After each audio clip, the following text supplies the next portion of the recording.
are back from vacation. School's starting up. Yeah. For the first day of school every year, we have these little boards where we write down like the kid's name, who their teacher is, what their favorite things are. For you to take a picture with your child. Yeah, with the kids. My wife asked the little guy, what's your favorite thing? And he thought about it and he said, Mommy. Good answer. Anything else? And I was sitting in the room. I was at breakfast and I went, and 2 beats later, he looks up at her and goes, no. Nope. It's like, all right, man. Thanks, dude. That's it.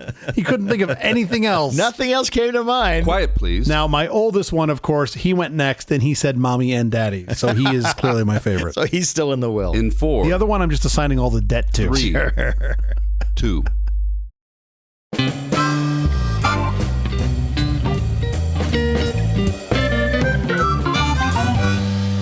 The Apple Company presents a Truly Terrible Podcast. Welcome to Nonsense Season 3, Episode 44. I'm Jeff Parker. I'm Stu Little. This is our take on the week's business, tech, and entertainment headlines. This time, Trump's Intel extortion, pay up or lose your job. Oh, yeah, that tracks. The FTC versus free speech, the bizarre battle over X ads. Where else are you going to reach all your Nazi customers? And Pixel 10 phones are out. Oh, wow. Only 6 releases away from the iPhone. Isn't 17 next month? Only 7 releases away from the upcoming iPhone. There you go. That's better. Also, our big story later this week is Pandora's Ark, the science and ethics of the de-extinction process. Who are we going to de-extinct first? Like Thomas Jefferson? You want to do people? Hell yeah, I want to do people. What else you can do? Animals? That's a lot less fun. I think they're mostly doing animals at this point. It's National Dog Day, a special day dedicated to our incredible canine companions. It's a moment to honor the dogs who fill our lives with endless joy, unwavering loyalty, and unconditional love. Hug your hound, throw a ball for your buddy, and most importantly, consider opening your heart and home to a shelter dog. Every dog deserves a loving family. How was your week going? Well, this is embarrassing. I thought in the pre-production meeting you said it was National Hot Dog Day.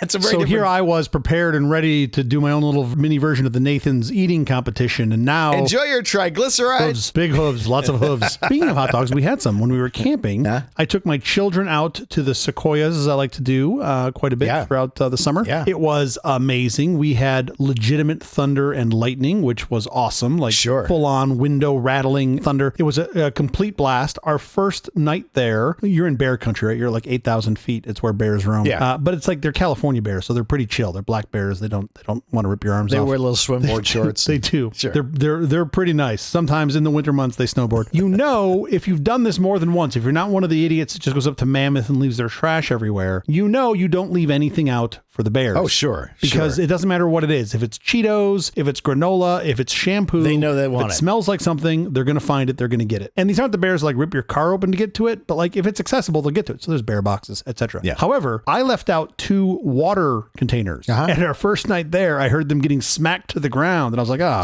crap, there's a bear. Well, because there might be something else in there besides water. But like they're supposed to smell. So I don't know if they smelled something on it or near it or what. But literally some bear just knocked both my water containers to the ground where they exploded and then left them and then took off. Did they break one or did they both survive? One broke and one survived. So I'm going to write a strongly worded letter to Stanley about how they should make more bear-proof containers. It was quite fun, but we had a great time. The kids loved it. But was it crowded? How crowded is it these days when you go up there? No. The places I go, no humans go to. That's great. We saw by human count, maybe 10 humans the whole time we were there. Oh, that's amazing. When you're camping in like a parking lot where you're tailgating is not fun to me. That's not camping. Yeah. So we go to very desolate places. Desolate? That's cool. Desolate. It was a lot of fun. Total blast. Fortunately, there were no fires from the lightning, at least when we were there, because that's a real concern. It was a great time. Kids loved it. Awesome. How about you? How's your week? Wait, how's your 2 weeks? It's been 2 weeks. How was your 2 weeks? We spent them in Hawaii, which is absolutely beautiful. They keep it really nice. I don't know if you know that. They do.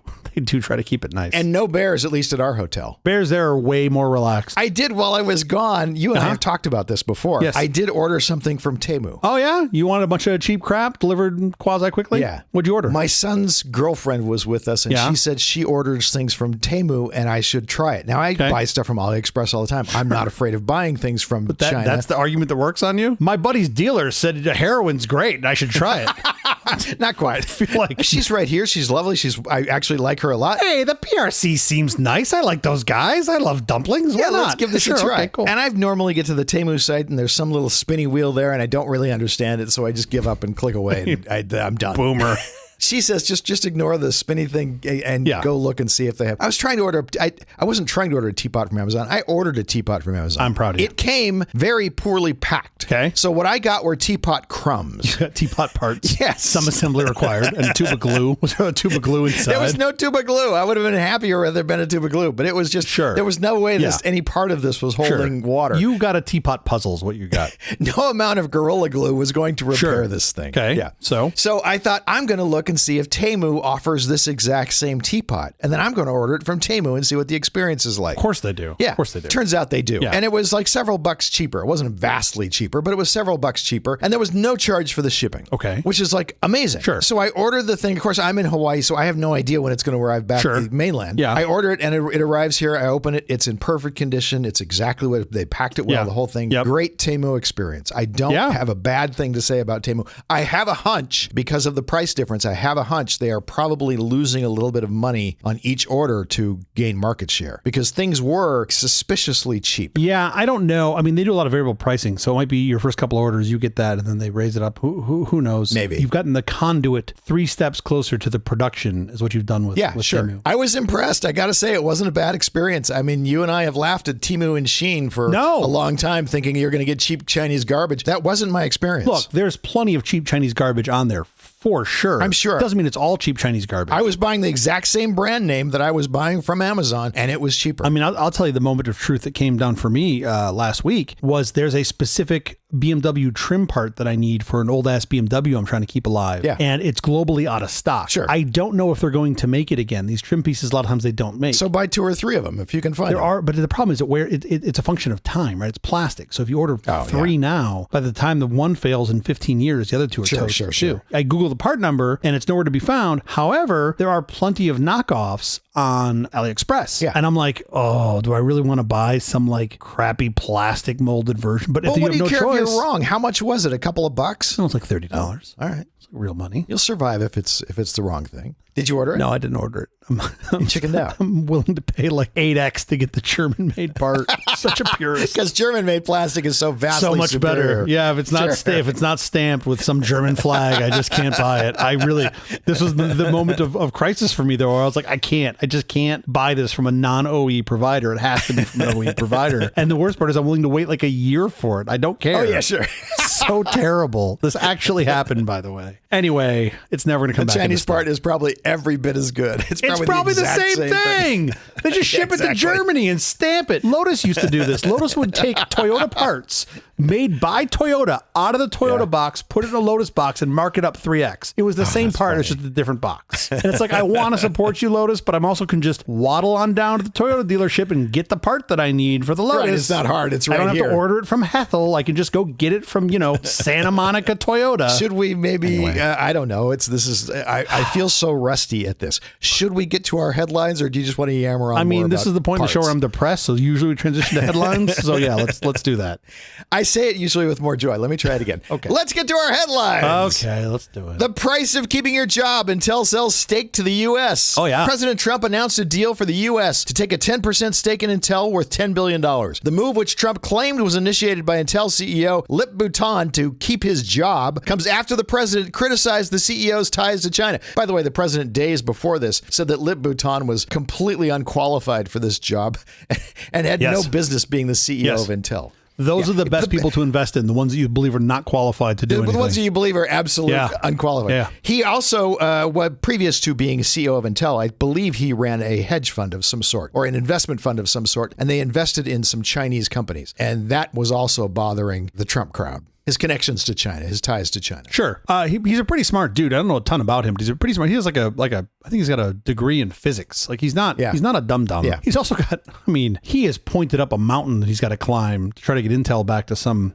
level of... I'm not sure it's possible at this point. Of its yesteryear, yeah, probably not. But I still think Intel could survive as a brand and could still do some interesting things. The problem is ultraviolet lithography and extreme ultraviolet lithography, and now we're moving to whatever the next step of that is. Are they going to catch up with those ASML machines? No, that horse is out of the barn. It's gone. Right. But it's strategic for us to be able to have some modicum of manufacturing of vehicles and weaponry and things like that. I know you need to be able to make chips on U.S. U.S. soil. Now, TSMC is apparently going to open some plants in Arizona. They've broken ground on some plants. Oh, it's more than broken ground. They're stood up. They're training in them now. Like I've seen them with my eyes. Okay. That's there. You can't, I don't think I can Airbnb it for the day. Like, hey, I want to knock out some 3nm chips. Can I just show up for the day? I don't think that's how, although that is kind of their business model if you really think about it, but I digress. It is. It's kind of their business model. It's the Airbnb of chips. That's how they should pitch themselves. That's not the interesting take on this for me is I do feel like R&D for chips. Yes. There could be benefit to that being nationalized, like fully nationalized, like some sort of think tank. Like you think about what are you talking about could be some benefit.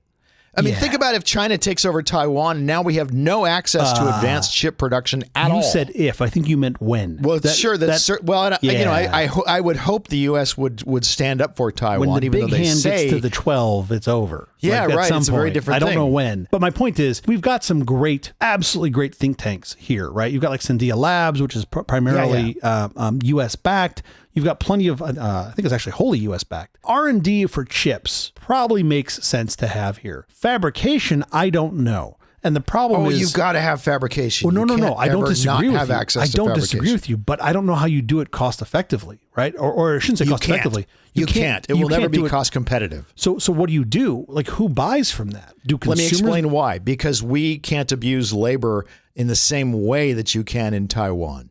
That's literally what will stop you from being able to be price competitive. We abuse labor in plenty of places, and plenty of folks want to be able to get more. Not as cost effectively as Taiwan does. Of course. Yes. This is our cost effective labor abuse plan.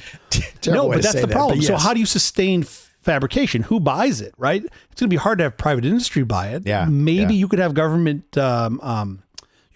subsidies to stand that up, or the government buys it, but then now all the government stuff is more expensive. So they're all overpaying. But my point is, if you were to split out R&D, and I don't know that you'd pull it out of Intel, but if you were to have R&D here, that would at least give us some foothold. And then the fabrication is like, okay, you're making the stuff that is good for 5 to 10 years, and then it's not as valuable as the next thing. Maybe that could be an approach that ends up happening here. Who knows? It's super valuable if we're ever cut off from Taiwan. Oh yeah, you have to have it. Then suddenly that's the only chip fabrication that you have access to. It's not just Taiwan, right? Because you've got the Netherlands. You've got to stay nice to as well, because it's where ASML is. But I don't see any sign of China threatening to take over the Netherlands. Have you been hearing about that? I haven't been hearing about that. Got some boats circling. They're out. I can't figure out how to get in through the lock system. That's been the big challenge. No, I'm not worried about China taking over the Netherlands. I'm worried about us pissing off the Netherlands enough that they're like, you know what? We're done. Like, I could see that world, but who knows? Right? I hope not. I hope we maintain good relations with allies and former allies. Well, I mean, ask Canada how that's going for them. I know. Anyway, my point is, I think having some of this technology live a little closer to owned by the people is a good idea. I'm not sure this deal gets us there, but just more abstractly, that kind of makes sense. They were getting this money anyway. They were getting $10 million. This was a grant. Yeah, Intel had been granted this money under the CHIPS Act. The grant had been approved. And then the Trump administration came in and basically said, you're giving us 10% of the company we want something in exchange for this money that we already promised you. Yeah. So they're reneging on their promise. Well, it wasn't their promise, first of all. They're reneging on It's a promise that is written into U.S. law. Yeah. You have just gone back on the word of the U.S. Oh, wow. Bound by your word. Wow. Yeah. Okay, there's a bar we should set. I'm kind of quaint, am I? Yeah. How cute of you. I am not convinced. Look, what I believe is Intel should survive, and we want some version of it to survive. Intel has made a lot of I think, terrible decisions over the past, let's call it 20 plus years. Shoveling money at them without some sort of, let's say, cost to me, I don't think is the right thing. Now, I'm not saying that this is the right deal. There was cost. There was potential some profit sharing. Attached. Yeah. There's some profit sharing and whatnot. I think something that feels a little harsh or is probably not a bad thing. I have a hard time equating this exactly to what we did in 08-09 when we buttressed up banks. You and I are going to disagree on this because I'm a big fan of not going back on your word. I 100% think we shouldn't go back on our word, but this is the world that we're in, right? This is those. I'm sorry. Those grants were awarded.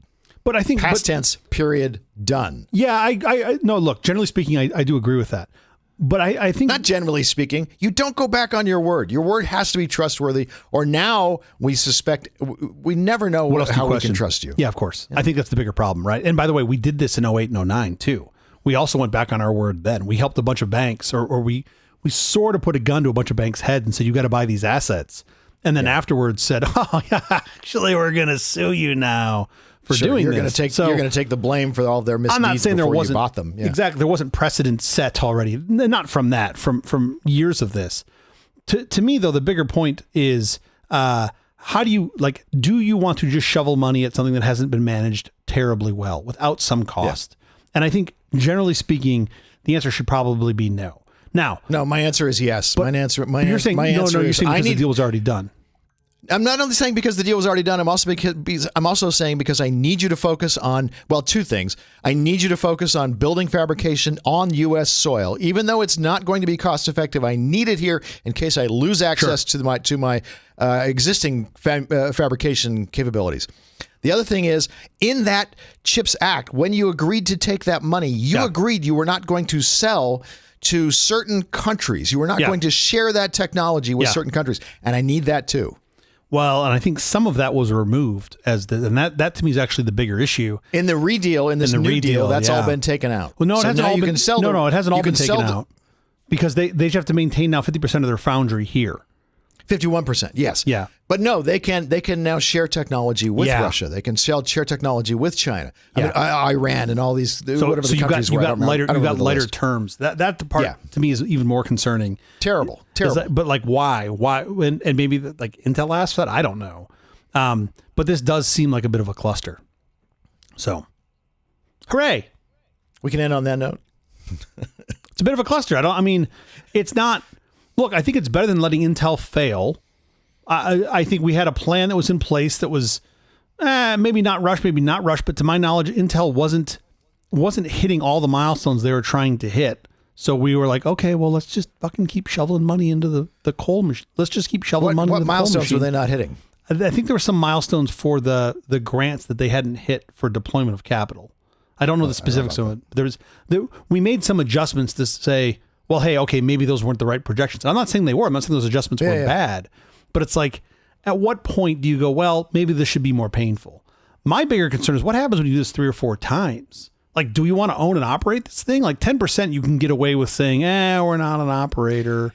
We're going to vote with the board. What happens when that number is 50%? We financed GM's. We bought 60% of 60% of that thing, right? Like basically gutted it and said, well, if you sold want it for a $10 billion loss, we lost money on that deal. Well, yes and no. Which is fine. You lost money in the micro sense, but in the macro sense, holy cow, did that thing save a good chunk of the economy and manufacturing. So it's hard for me to just put a bunch of numbers into Excel and say, oh, well, you lost $10 million. What does split timeline look like if that thing went under? Yeah, sure. Yikesies. So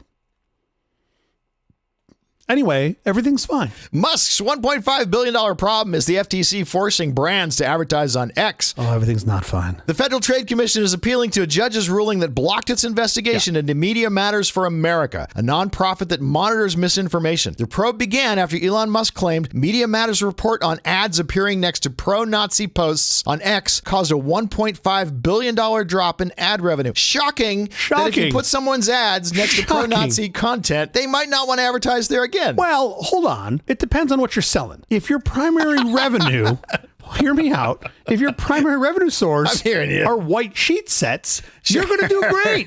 Or swastikas if you're a swastika printer. That's your target audience, right? So like, it's not bad for all advertisers, just most of them. Tide gets your white sheets ultra clean.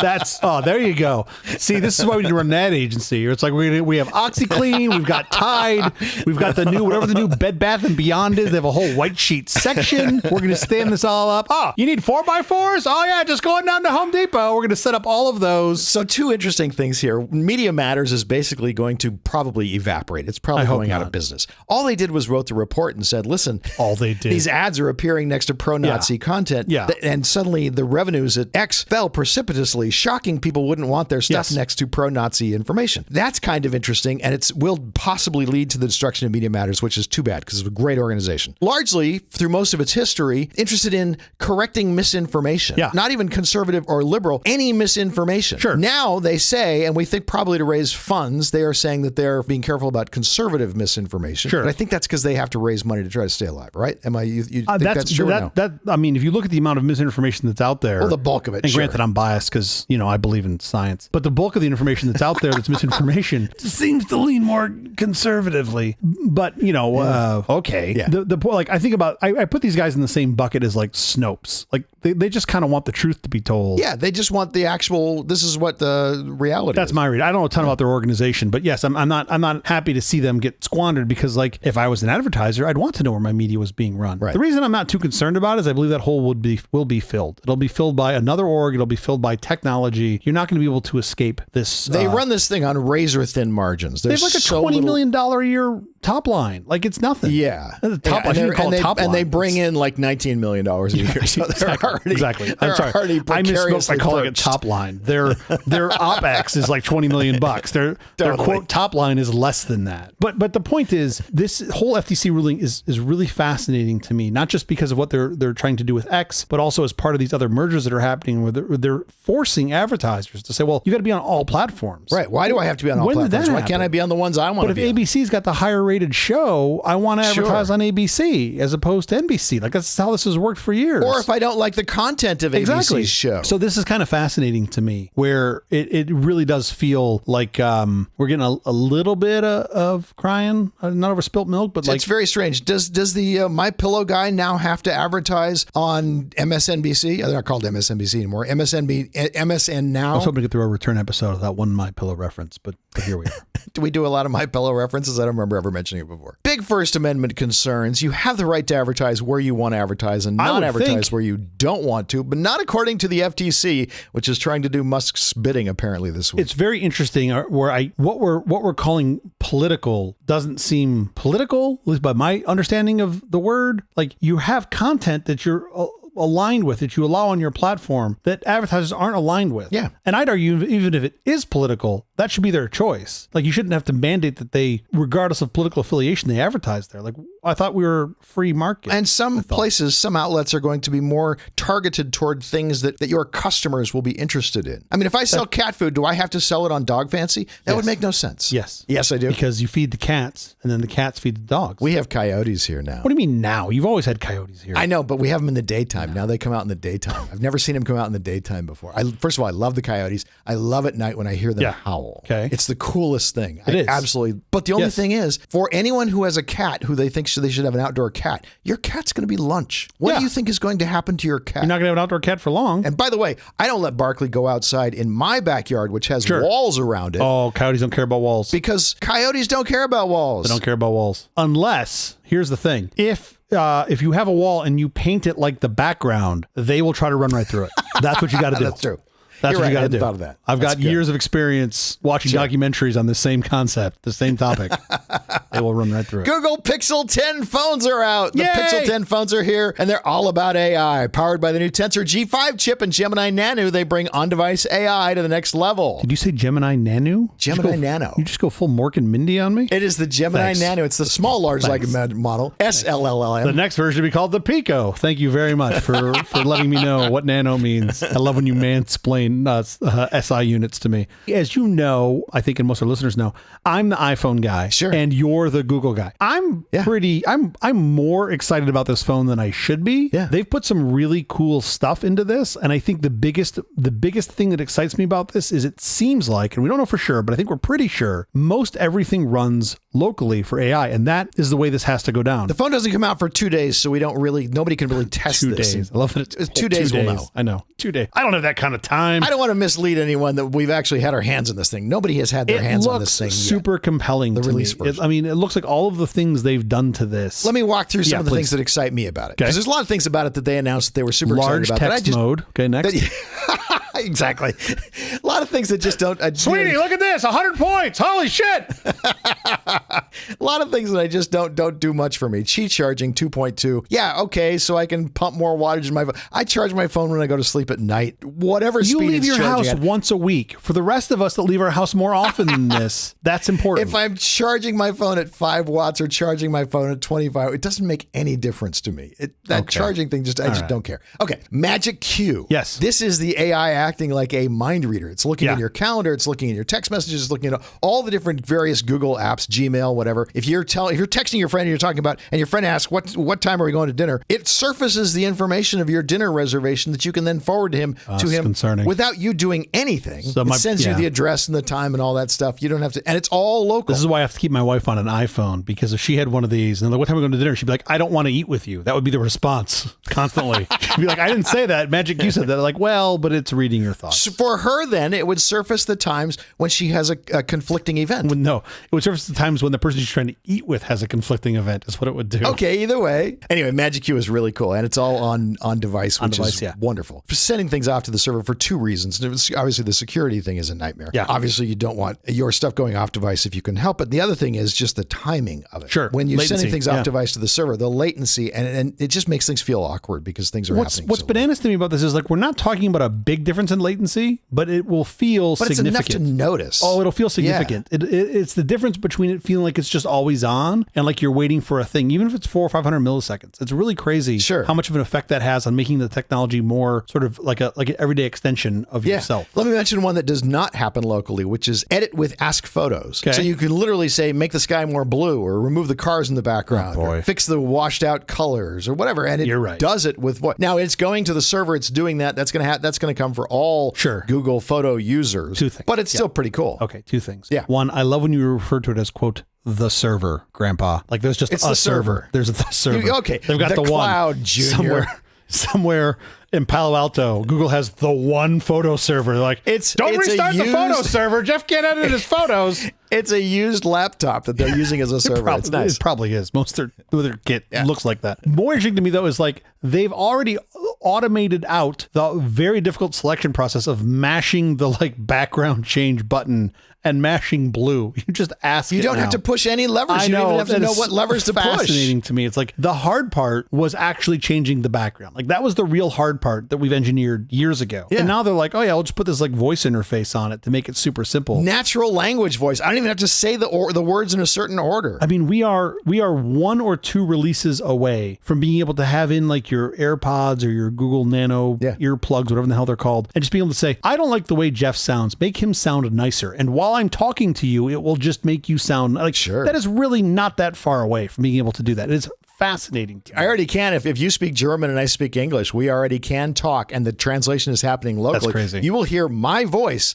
sounding like my voice in German, only speaking German to you. That's incredible. I mean, I do think all of this is table stakes. Like you're going to see everyone catch up to this within a year or 2, right? If they're not already in development. Pretty cool stuff. The zoom, the 100x zoom. This one's bananas. Yeah, which is using local AI on your phone to fill in the picture that you're taking so that you look like you have a much higher resolution picture than you actually have. Okay, so let's be clear. I know, it's not a picture. These are not pictures. These are not photographs, right? Like I was getting a little grumpy about calling them photographs when we started doing the AI touch up. And then when Samsung was like, oh, we're just going to plop a moon in here. I'm like, okay, I get it. You've made a better experience for me, but it's not a photograph that I took with my camera. Right. And it had nothing to do with reality. It was augmented. Like I can give you some rope when you swap faces from multiple photos. So you get one when everyone's eyes open. I think that's a really cool feature. Best take. It's awesome. It's great. But then when you go ahead and like just insert myself, it's not a photo anymore. Yeah. At some point it stopped being a photo and it's something else. I don't know. It's like, it's personalized art. I don't know what you call it. CJ's mentioning 2 features. Best take, which is if you take multiple shots of a group and some people have their eyes closed in various takes of the shot, it'll merge all the shots to the best shot of each individual person in the photograph. So everybody will look as good as they can. And if you're not happy with the one that the AI picked, literally you can put your finger on it and choose which one you want. The other one is add me. If you're the one taking the picture and you're not in the photo, you can just have it add you in. These are great ideas and great features, but they are missing the mark. It should be, I think a group photo would be like, okay, make me 30 pounds lighter. Well, take out the gray hair. You can do that. Right. That literally, the edit with Ask Photos will do those things. When I have my AR goggles on, I just make everybody look thin around me. It'll be great, except for Jeff. I'll be like, make Jeff 30 pounds heavier. Everybody else will be supermodel, and you'll just be plump. Fantastic. I love it. When you zoom into that 100x zoom and you take a photo, if there's a person in the photo, it doesn't actually adjust the person in any way. Well, I mean, how would it? How would it know what to adjust them to? No human face. It just leaves them alone. You know what they should do? It's like when you zoom in 100x, if there's a person in the photo, it'll just swap them out with Tom from MySpace. Everyone will just be Tom. So just have a little picture of Tom. That's what it should do. Okay, there's another feature called Direct My Call, which is really handy. I mean, they've had the thing for a long time where you have the phone hold for you and all that kind of stuff. I send all my telemarketer calls to you. Yeah. That's how I've interpreted it. This is kind of cool because you get a visual implementation of a company's phone system. Press 1 if you want to hear this message in Spanish. Press 2 if you want to hear it in French. Whatever. And you go through all the menus, but you get this visual menu that you just go pop, pop, pop, pop, pop, and you can zip right through. You don't have to wait for that, those voices to explain the prompts, all the different prompts. I love it. That's great. Real-time transcription and translation. We talked about that. Thread radios on board. Yeah. I love the fact that they have thread radios. You and I are the only two people in the world that really care about this. But eventually the rest of the world's going to care about it too. Because we are, as everyone knows, we are trendsetters. This is really cool because the cost on this, the incremental cost to put this in the phone is nothing. It has to be very close to $0. It's a nickel. And the R&D cost to implement this also has to be very close to $0. Yeah. But by doing this, it's like when we started seeing like I think Apple was the first to have a laptop with USB-C only ports. Mm-hmm. It was terrible for the early adopters. It was great for all of us later because USB-C became more popular for peripherals. Because it forced everyone to USB-C. This is like that, except there's no downside to having it. If you don't use it, you don't use it. Yeah. But now more and more manufacturers will be like, oh, we should probably embrace Thread, which is an open standard across manufacturers. This is great. I suspect you're going to see Thread radios in more and more phones and other devices in the coming years. I think you kind of have to. Let's back up 2 seconds here. Just explain that Thread radios are for IoT devices and IoT devices that support Thread. You can talk directly to them. So if I have a light that's an Internet of Things light, rather than hit a button and the message has to go to the server and the server sends the message back to turn on the light, there's a big lag. Again, we're talking about that latency issue. Yep. That latency issue is gone. When you tap that button to turn that light on your phone, that will almost be like it's a wired switch. Yes. I mean, it's almost imperceptibly different from a wired switch when you're going directly with a Thread radio like that. My recommendation to folks, even if no matter where you are on your home automation IoT journey, my recommendation would be to only buy Thread devices going forward if you can. Not everything exists in Thread form, but you should try to wait. Definitely don't buy anything that's Wi-Fi. A lot of stuff is coming. Yeah. I would just go Thread only because it's going to be, as far as we know right now, the most durable standard going forward. You would be so proud of me. I deleted my last instance of a Wi-Fi server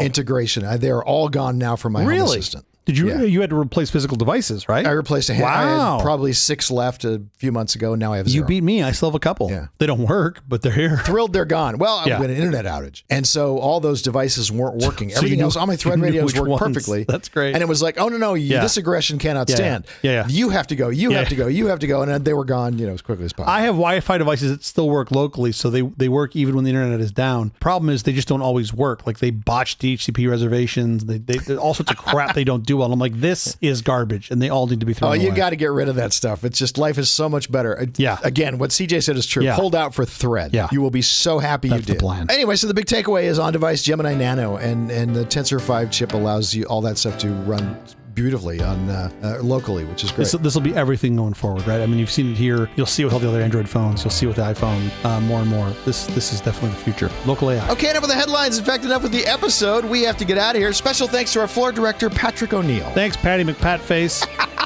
We'll be back later this week with our big story, The Lazarus Project, the science and ethics of the de-extinction process. Until then, thank you for listening to all this nonsense. I'm Jeff Parker. I'm Steve Little. Adios, amigos. Hasta la vista, baby.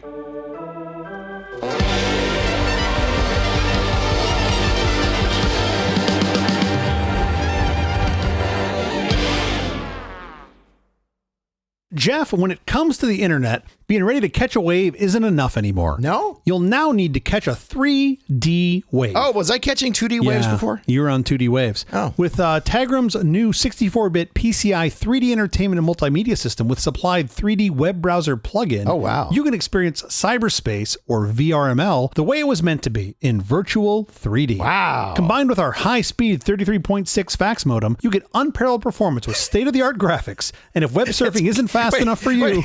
it's combined with a fax modem? This is awesome. This is so awesome. And if web surfing isn't fast enough for you, how about supersonic jet access using our new ISDN terminal adapter? With a single logical channel data rate of 128 kilobits, you'll never have to wait to catch a wave again. Wow. Call today to order your Thunderbolt system from Tagram's in Costa Mesa, California. I can't wait for it to arrive. This is a real ad that I read almost verbatim. It made me giggle so much because there's so much interleaved in this. Oh, it's just great. The 33.6 fax modem threw me off because I was like, oh, wait, that was earlier. So like, why are you combining it? But then I was like, oh yeah, ISDN. I remember when we had ISDN channels. You just tagged it on for free. Yeah, exactly. They're like, we got these extra modems sitting around. How are we going to sell them? Like VRML was a thing for a hot minute where they're like, oh, this is the future. And I was like, I don't know. And as it turns out, 30 years later, still quite haven't figured out VRML equivalency yet. Oh, yeah. It's got a ways to go. What else is fascinating about this is they called it Thunderbolt, which was long before, I mean, I know Thunderbolt is a word, actual obviously, Thunderbolt, sure. but long before the Thunderbolt that we know of today. The other thing that is amusing to me, by the way, is in the actual ad. So in the ad that I read verbatim, I did change one thing. I said with a single logical channel data rate of 128 kilobits because I was alive then and I knew that it was 128 kilobits. Yeah. In the ad, it read 128 bits. I know it's just a typo. Yeah, sure. But I think it's kind of awesome. Where you're just like, okay, we're going to just take 128 bits here per second. By the way, these things were not cheap. How much? How much? Well, they sold fully integrated systems. So they were trying to wrap it all into a system, but you're still talking about incremental cost of $3,000 to $4,000 for one of these things. Wow. In today's dollars or back then dollars? In then dollars. I mean, that's what a computer went for. Yeah. You wanted a Pentium Pro, it was $3,000 with a whopping 64 megabytes of memory. I take photos bigger than that now. Oh, for sure. When do you think this is? This one is kind of hard. Yeah. When do you think this is? When do you think this ad was from? It's a couple of clues here. Yes. 64-bit PCI, so it was after the 32-bit. We had graduated from that. Your powers of deduction are incredible. Yes. No. I mean, but I'm just saying that's how I can place it in time. Yep. That's good. Yep. That's like mid-90s somewhere in there. Yeah. The 3D, the VRML probably was around the same time. My guess would be 96 or somewhere in there. Can't be much beyond the mid-90s. You are squarely in mid-90s. So 96 is when this ad was from. Well, that's what I said. I know that's what you said. That's why I said that's where you were right. We're awfully testy today. Take the compliment, Parker.